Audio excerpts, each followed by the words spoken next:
Hey, friends, actions have consequences. That's going to be our thought for day 115 in our Bible reading plan. Here's a crazy story. 1 Chronicles 22, starting in verse 7. David said to Solomon, "My son, I had it in my heart to build a house for the name of the Lord my God. But this word of the Lord came to me. You have shed much blood and have fought many wars. You are not to build a house for my name, because you have shed much blood on the earth in my sight. But you will have a son who will be a man of peace and rest, and I will give him rest from all of his enemies on every side. His name will be Solomon, and I will grant Israel peace and quiet during his reign. He is the one who is to build the house for my name." See, David was a man of war, and I don't know if he had to be.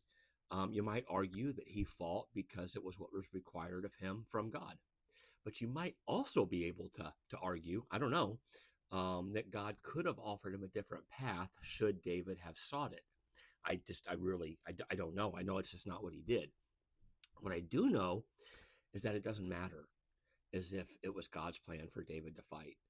That fighting was why God didn't want David to build his temple, right? Because of the outcome of all of that. Now, if war was God's plan for David, then it doesn't seem right that that should close some doors, does it? But um, it's what it was. See, it would seem more fair as if God offered David a different path, and David said, "Nah, this is the way I'm going to go," and then that limited him.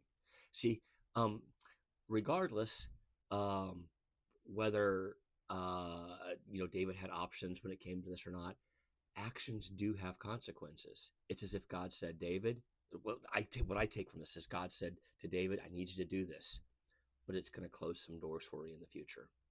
See, um, most of the time, we think it's certain sins that close doors for our future, right? That prevent us from doing things, right? If you cheat on your spouse, then you might lose your family. It's going to close the door, right? Or if you're an alcoholic, right, it might limit your ability to influence people. It's going to close some doors. But what this story is teaching us is that sometimes that you can do the exact right thing. David followed God. You do the exact right thing, and it still might limit your options for the future. I appreciate that David did as much of the work as he could. He didn't let his limitations make him a victim. He took his newly established reality and decided to thrive. See, that's where we, as followers of Jesus, what we need to do today. When certain options become close to us, we shouldn't throw a pity party. We need to find a way to thrive in our new reality. Actions have consequences. Find a way to thrive. Have a beautiful day.